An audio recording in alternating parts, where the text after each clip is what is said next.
সুনামগঞ্জে শান্তি এবং সম্প্রীতির সমাজ দেখতে চাই।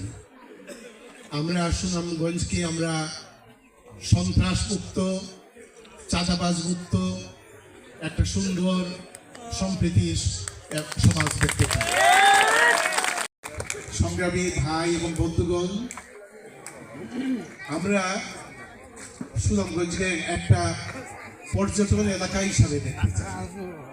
আগামী সংসদ নির্বাচনে অংশগ্রহণের সিদ্ধান্ত নিয়েছি, যাতে আমার জীবনের বাকি দিনগুলো আমি জনগণের সাথে, আমি আপনাদের সাথে থাকতে পারি, আপনাদের জন্য কাজ করতে পারি। আমি সেই উদ্দেশ্যেই আমি আগামী সংসদ নির্বাচনে অংশগ্রহণের সিদ্ধান্ত দিতে চাই। সেই সিদ্ধান্ত নেওয়ার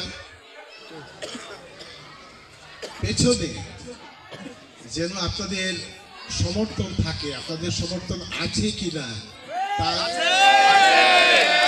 তা জানার জন্যই আমি আজকে এই মত বিনিময় সভার আয়োজন করেছি। এই মত বিনিময় সভার মাধ্যমে আপনারা আমাকে অকুণ্ঠ সমর্থন জানিয়েছেন, আমি আপনাদের কাছে কৃতজ্ঞ।